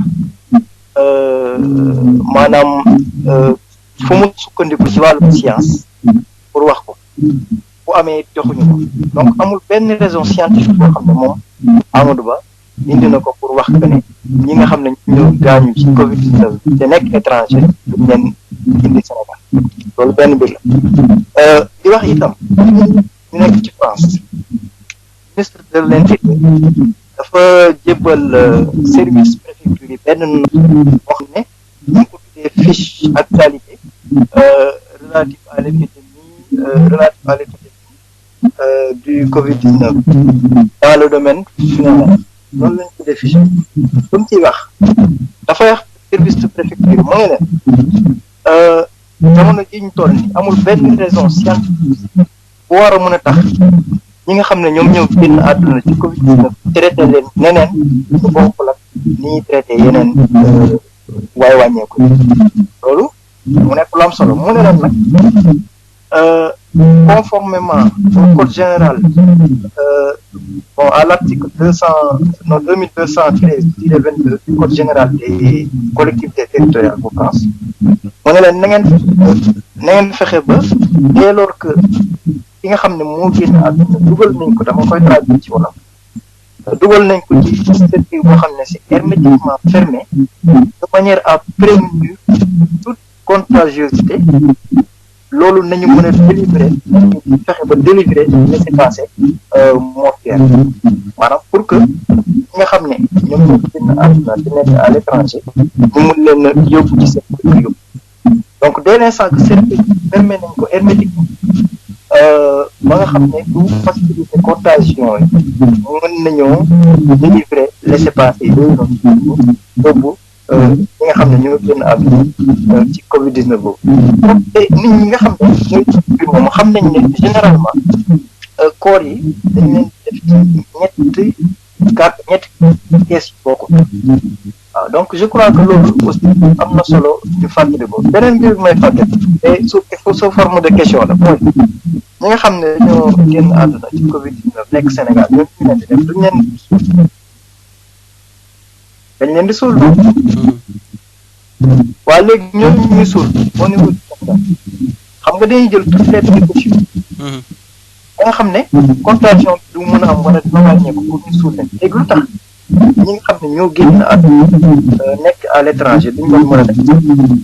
parce que tout simplement étranger lañ je crois que ne loolu lu jar a seetaan la parce que day poser benn problème du principe d'égalité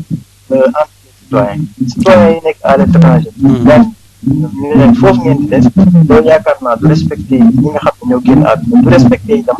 dëyu ñi nga xam ne ñoom ñooy famille ñooñu leen te loolu nag avis yi wala boog notre ministre yi ma wax ministre de l'Intérieur ça date du 30 mars te mu ngi sukkandiku ci avis conseil français de la santé publique boo xam ne mu ngi génn le 24 mars bi ñu génn donc mu ne donc les santé daal maanaam jël nañ leen précaution yi nga xam ne concerne le cercueil bi fermé ko hermétiquement ba nga xam ne contagion boobu mën a am war nañoo mën a permettre képp koo xam ne génn na àdduna ci Covid 19 comme keneen ku génn àdduna ci budul Covid 19 ñu mën a rapatrier yëpp bu fekkee ne dina war a rapatrier loolu daal laa bëggoon a comme élément ci débat boobu. d'accord sëñ Bal. waaw. rapatriement corps yi moom indi na coow de Sénégal comme ni ko Saad bu waxee ak foofu si France. si buñ koy sukkandiku si diine bu ñuy sukkandiku si diine maanaam islam la ñuy wax. est-ce que ni ko yeneen di waxee woon mbas bu amee ku nekk na nga toog fa nga toog est-ce que du ñoom loolu lañ bëgg a jëfandikoo ngir ñi nga xamante ne dañoo lor si mbas mi daal di maanaam ñu di denc leen foofu nga xamante ne fa lañ loroo. waaw bëgguma def di tubaab du des procès d'intention mais yaakaar naa autorité sénégalaise yi ñu tàmbale wax ci Covid 19 ba léegi dégguma benn yoon fu ñu defee référence wàllum diine dégguma ko nag wax dëgg yàlla. nag day wax sa aqulay taala waaye nag jël nañu ay ndogal yoo xam ne dëppoo naag nit yi ne bëgg mooy li président ne woon du rapatrier ñi nekk Wuhan ak tam li ne nañ téye koor yi fii bañ leen a rapatrier loolu tam dëppoo naag principe bu diine mais franchement nag yaakaaruma nag diine sous-tendre ko li ma gën a yaakaar mooy crainte moo ko sous-tendre ndax Cheikh joxe na li nga xam ne moom la bëgg seen génne ko avis fii nii ak ni ñu war a doxale mais avis bi dafa wax lu am solo cercueil hermétiquement fermé bu amee fii sax da ngay xam ne nit bu génnee àdduna Covid 19 dañ koy dugal ci couche ba pare couche boobu déjà dañ koy tëj baax a baax a baax soo ci boolee tëj ko ci ab cercueil nga sele ko tëj ko normalement bu ko kenn laalul ñu suulee ko noonu loolu warta am benn problème est-ce que comprendre par contre nag ñun li ñu remarqué fii au niveau du chaque fois bu nit ñu rapatrier am néew bu jóge France wala jóge bitim réew dugg Sénégal nit ñi souvent dañuy gis ne cercueil bi néew bi nekk fa ñoom da leen di déranger ils ont tendance souvent di dajji cercueil pour suul néew bi comme ñi nga xamante ne noonu la ko rite islamique en fait niñ jàppee noonu la ko rite islamique bëggee sachant que islam maye nañu suul nit ci cercueil loolu tam ñu bëri xamu ko islam may na ko mais loolu beneen débat la loolu taxul jóg mais nit ñi dañuy daaj souvent cercueil bi pour di génne néew bi foofu pour suul ko comme niñ ko xamee ñoom Sénégal loolu nag voilà non fii sax souvent danañ la jullee mais gars yi parfois boo ñu def danañ jullee waat mais fii souvent bu ñu defaree néew dañuy jullee ba pare doon ko envoyé seen mais le problème mooy nit ñi dañuy ragal contagion wala dégg li mën a am ci néew boobu ni mën a jóge ci néew ndax am na étude yu wane ne néew ba tey day wàlle donte na am na étude yu ko démentir yu ne non boo génnee àdduna virus bi ba tey du la wàll mais autorité yi prudence boobu ci dañuy bëgg a dawee même dem maa ngi seen le docteur Aldous Wadi Diouf moom loolu joxe comme argument dafa ne rek souvent cercueil bu ñuy ñëw nit ñi bu ñuy rapatrier si nii kóolu néew du ñu avertir autorité bi te lenn la ñuy def mooy da nga dem congelé jox la benn papier nga dem jox la benn papier nga jël sa néew teg ko ci avion indi wàccee dem yóbbu suul donc pour éviter tout danger ñoom ñu ne kon dañu bloqué rapatriement de corps yi ñi nga xam ne kii nañu fi gaañu na fi ñu suul leen ci armée lu julliti waaye ministre facteur mooy fii armée boo fiy suul fii bàmmeel dañu koy jënd na bàmmeel du na ko maya xaalis bu bëri la da ngay soit da ngay jël sa bàmmeel wala ku loué bàmmeel pendant 10 ans 20 ans boo loué waaj mënatul fay dañ koy génne yóbbu fausse commune xam nga tam loolu ak dignité humaine ak ñi nga xamee islam tam loolu dafay xaw a compliqué loolu tax may permettre ma ñëwaat ci 12,5 milliards yi man su ma doon ñoom 12 milliards yi bu fekkente dañuy ragal nit ñi wax dëgg yàlla ñi nga xam ne seen njaboot am na ko ci wàññeeku te mu nekk fii ñu war ko rapatrier pour jëndal famille yaakaar naa ñoom ñooy des premiers concerts ñu war lañ cee jàppale mooy beneen bi nag 12,5 milliards moom man dama ko xeeb te ci lenn rek laa ko teg mooy li fi nekk ci famille li nekk famille ci diaspora bi bu ñu nee mat na 100,000 famille te gëm naa ne ëpp na ko fop mooy ne ku ne ci ñun 120,000 nga mën a am bu dee ñëpp éligible maanaam dama ne boo jëloon tey yëpp dégg naa ñu ne 1 million peut-être maa ne ëpp na ko maa ne ëpp nañ 3 millions de wéy c'est que nii fii li inscrire le fichier électoral de France rek oui bul xam ñaata fii 300 et quelques millions inscrits pour voter te 300 millions yi du Sénégal yëpp inscrire pour voter 300 et quelques millions sur un fichier mais quand même je veux dire il faut qu'on se comprenne benn affaire 100,000 familles boo leen séddale 12,5 milliards am 120,000 ku ne 120,000 lay am 120,000 lan la mënal benn non quand même pour man aide bi d'accord naa ñu def ko mais dañ ko war a cibler comme man kaay yi ñii ñu ne bu seen néew duggati mais nañ leen jëndal ay sépulture fu ñu leen suul en attendant ba situation wàcc ak famille yooyu ñu jàppal leen ak ñeneen ñi nga xam ne xaw nañ cee feebar ak ñi bon veuve yi nga xam ne seen i borom kër gën a amoon seen i soxna gën a àdduna man pour man loolu la ñu war a cibler mais buñ ne rek ñu ngi jàppale diaspora bi jox nañu 12,5 milliards honnêtement man je trouve que c'est wax dëgg yàlla en tout cas comprendre ma stratégie bi xaw ma sax naka la ñu mën a fexee ba nit ñi éligible wala ku ci war a am yan critère la ñuy laaj ak yan condition ngay teg te nag aide foo wax aide yu mel nii yoo xam ne dafa war a gaaw génn ndax juróom léegi heure bu bëri nit ñi passé tout maanaam tey en principe lu ñu war a génn teew bi taw lay doon bu dee xam Sénégal tey constitué dossier ñu jox fa affaire bi sax ñu wéy xaalis bi loolu dina bu 2 mois 3 mois yi dem donc man daal j'ai dama comprendre tey dëgg-dëgg xeet na waaw d'accord nga xam naa dina ñëwaat ñu dem rek seetuwaat sëñ Edouard Dicko waaw sëñ am waaw ñëwal waaw dama doon joxe benn dama doon compléter kii rek comme quoi am na kii bu ma li document bu ma sànq benn information ma jot waaye j'ai pas la main là-dessus actuellement mais du immigré yëpp ñoom ñooy jot ci dimbal boobu noonu si waa diaspora bi yëpp ñoom ñoo ci jot te tamit ñi nga xamante ni nekk nañ fii te am ay allocation yu mel ni ay bourse ak yooyu noonu ñooñu waruñu see bénéficier donc voilà yaakaar naa ne ñu ngi ciy jël ay mesures yoo xam ne daal ñi nga xam ne ñoom ñoo nekk en difficulté amuñu liggéey sénégalais yi nga xam ne dañuy nekk di wut papier wala seen papier dafa nekk en cours de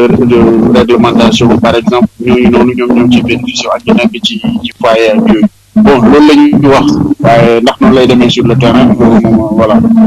yoonu yàgg mbaa duñ def rek nuñ koy faral di daan def rek comme fii Sénégal lu xew rek sa mbokk nga jël ko jiital ko bàyyi ñeneen ñi léegi ñeneen ñi. waaye man tamit idée bi baal wax ni tamit aussi dàquma ko parce que bu dee mënoo jot ci sa néew pour ñu indil la ko à mon avis war nañ la mën a jëndal fii ba mel te dañoo sax war a yóbbu néew yi man ci sama gis-gis dañ ko war a yóbbu parce que bu fekkee ne amul benn risque de contagion am ci man pour man war nañ la yóbbu léegi nag voilà fan lañ lay suul buñ la yóbbu man pour man ça doit être benn cimetière boo xamante ne c'est spécial pour ñi nga xamante ni ñoom ñoo ci gaañ nga xam ne dinañ mën a jël précaution yi suñu wàccee AIBD ñu acheminé leen directement ci cimetière yooyu noonu ñi nga xamante ni mettre nañ ko en place et puis au futur dinañu mën a permettre au moins ñuy gën a mën a bàyyi suñu xel ci suñu façon nekkin ak suñu façon lekkin ndax mën a moytu yenn doomu jàngoro yi parce que am na lii boo xamante ni tey képp ku génn àdduna ci Covid-19 bi foofu noonu la yóbbu am d'accord sëñ Abdou. waaw Amidou. waaw kaw comme ñoom xam naa aide yi ñoom indi na ay jafe-jafe 12,5 milliards la ñu wax sànq rek may déglu rajo dégg naa waa kaw ñoom di ñaxtu ne est-ce que du chef de village yi ñoom du ñu tànn ñi nga xamante ne moo di seen i tànt ak seen i jabar ak seen i doom jox leen aide alimentaire bi nga xamante ne war na ñëw yow xam naa sori woo kaw gi te bu ñuy seet fii Dakar 70% ñi doon def marché ambulant yëpp bu ñu jógewul côté Njaareem boobu ñi si bari fa la ñuy jógee. Amidou maa ngi ci bu fekkee kaw gi am na biir maa ngi ci biir kaw gi maa ngi ci kaw gi soo xamuma jege ko sax waaye maa ngi biir ci kaw gi laa nekk waaw maa ngi benn commune boo xam ne c'est à 7 kilomètres de Diourbel bokk ci arrondissement wu nekk commune Bataar benn village bu ñuy wax Sambé comme maa ngi ci àll mais comme ni nga koy déggee fii nii rek ci dëkk bi comme ni ko gars yi waxee foofu rek aide yi moom dafa risque indi fi problème boo xam ne sax bokkul ak parce que benn yeex na bu yeboo gars yi joxe ko pare ci ñu jàll ci leneen deuxièmement mooy nit ñaa ngi ciy xalaat li nga wax nii ñaa ngi xalaat boo maire yi est-ce que bu fekkee maire yi lañ ko jox député yi ndax duñ ko jox seen politiciens yi seen militants yi pour jàpp seen clientélisme politique ak yooyu ñu ñaa ngi xalaat bu dee chef de village bi la baadu tànn ñi ko neex baadu tànn ñi ko neex ba sax dégg naa ci wàllum séddale bi nit ñaa ngi xalaat armée bi ñëw ci ak yooyu noonu xëy na ndax seen rigueur ak ni ñu mel bon xam nañ ne ñoom it ay nit lañu rek ni ku nekk mën a amee ku mu faral noonu la ki nekk ci armée bi tam mën a amee nit yi boppam ak yooyu noonu mais nit ñaa ngi leen ciy tudd ndax ñoom wax dëgg yàlla gis nañ ni ñu organiser wu lañ couche la boo xam ne dana ñuy faral di jubal daal mais lu ci mën di am moom aide yi moom war nañ ko gaaw joxe ndax kenn umpalewul na ñu ngi ci war a jubal carrément ci weeru koor bi nga xam ne ni moom moo war a ñëw te lu waaye doon ku doon liggéey sax di fayeeku sax wala kay kër sax dajale weeru koor ñëwee da ngay soxla waxatuma koo xam nag charge day yokk maanaam baax a baax kon war nañ koo gaaw joxe ko ñu jàll ci leneen ñaar mooy fexe rek def lépp rek teg ay kii rek ay mécanisme rek teg ay kii rek pour affaire yi rek ñi ci war a jot ci doonte nag xam naa nag moom du yomb wax dëgg yàlla président mi ngi ci gis ngeen ni président mi ngi ciy insister nag quand même tout le temps bu ciy communiquer dana wax ne ñi war a jot nañ jot loolu wax jooju moom gis nañ ni rafet na loolu mu di ko wax mais nag xam naa ne teg ay garde fou daal ba daal ku bëgg lu bari doo mën a luubal doonte dana jafe mais ñu ngi ko ci xaar. d'accord kon xam naa dañuy def maanaam wër table ji rek ñu jox Sadibou moom it lu muy tàggoo xam naa heure moom daanaka rombati nañ Cheikh Sadibou. waaw jërëjëf sëñ Amidou yaakaar naa am solo question bi moo ko waral waaye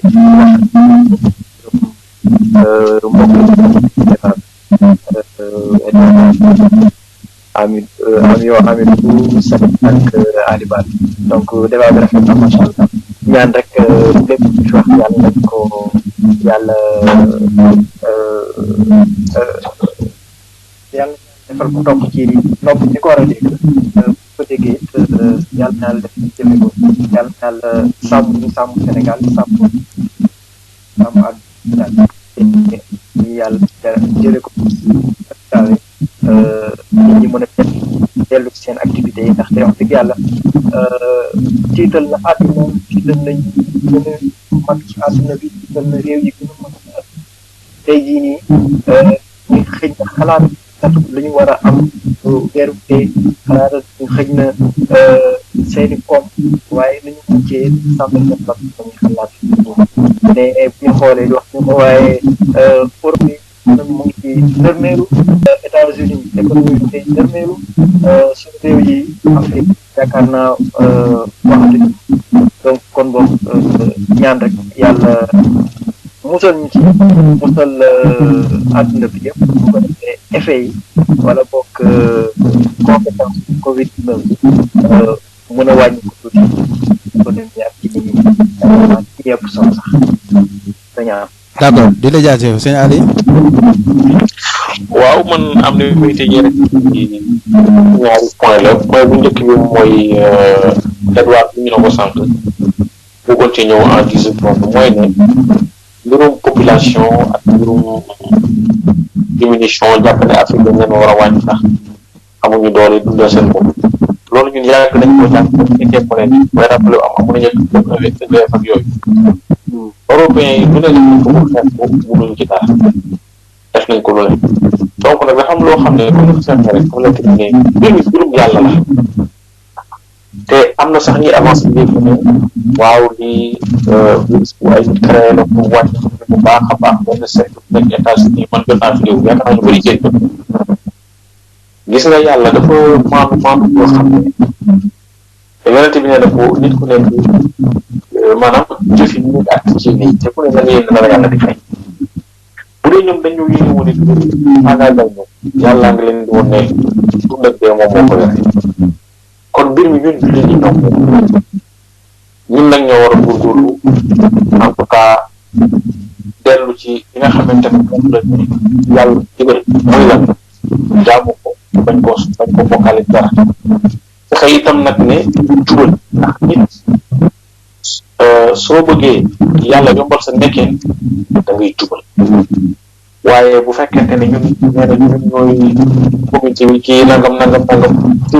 bi fi daan a yàq ñun ñoo koy def nag loolu nag wax dëgg itam du waaye du wuyoo da koy juróom waaye boo fi nekk di dëngal di yàq di def lu la neex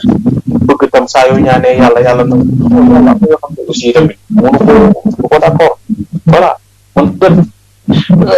Seydina kii gis nga am na fii ñoo ngi toog maa ngi doon wax keroog ma ne leen am na loo xamante ne bu amee ci dëkk discipline ak yar moo koy lijjanti chinois yi li leen dimbali ñu xeex ci kii bi mooy dañoo yar discipline déggal seen i biir waaye ñun bu fekkee ne ñun loi boo teg gars yi ñu ngi leen mbét mu ko dëngalee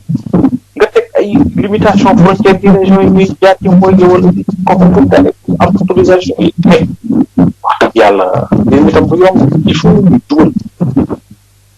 ñi nekk ci kaw joxe exemple ñi nekk ci suuf jubal loolu mooy dimbali nii waaye ab dëkk moom pour ñëpp di gas kii di gas kii di suuf day yàgg rek waaye ak wax kon nag yàlla tegg sa mbas mi ñu mu dal leen yàlla ñu wér leen mu dalakul yàlla bu mu leen bësam dal nag waaw ci barke comme ni ko kii di waxee waay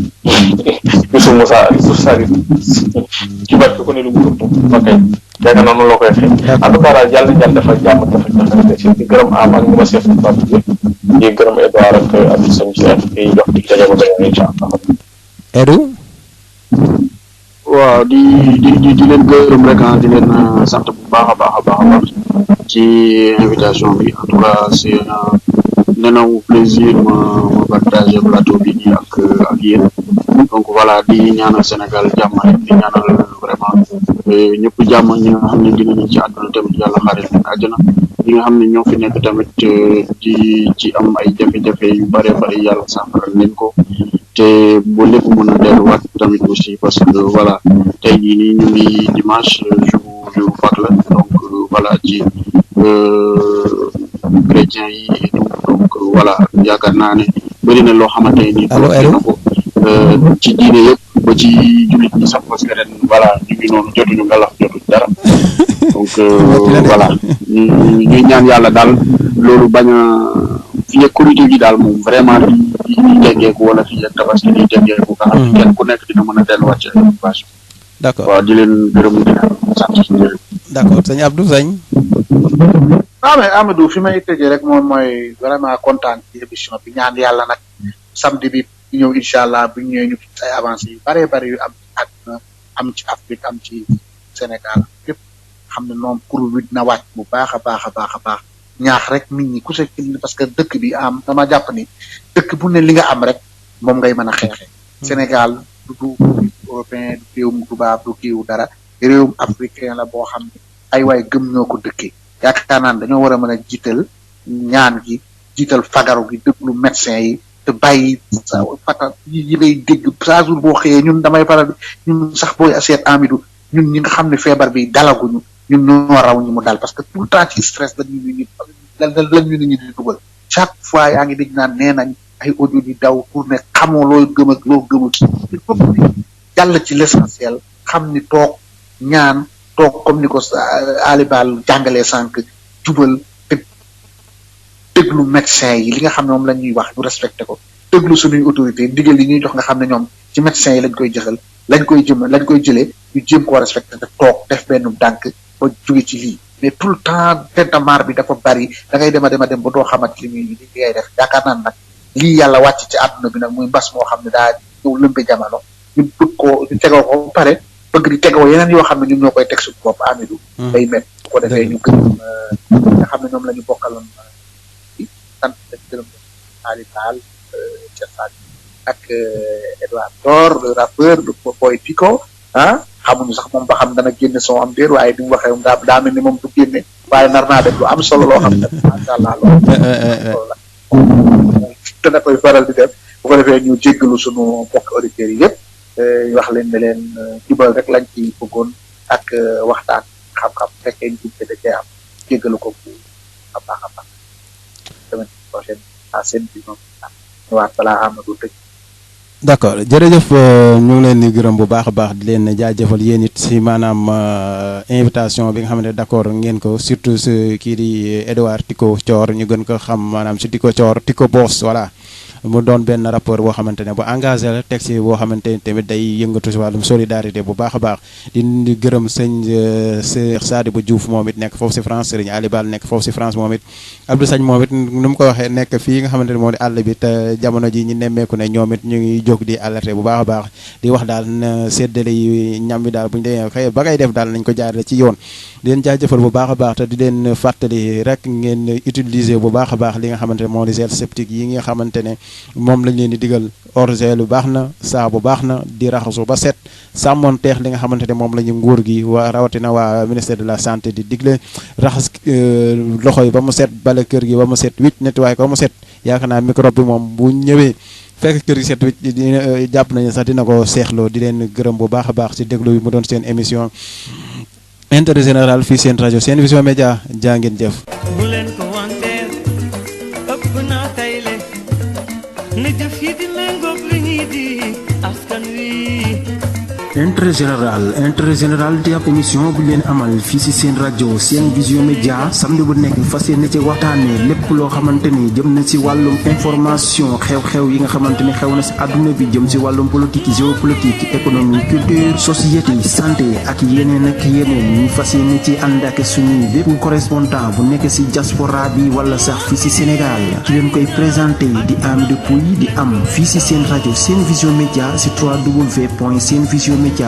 ngir bokk ci émission boobule mën ngeen def numéro téléphone bi le 705 05 51 705 05 51 wala ngeen envoyé ci seen message vocal via WhatsApp Seen Vision Média la tribune des sans voix ak intérêt général kumpa jeex na ci àdduna bi.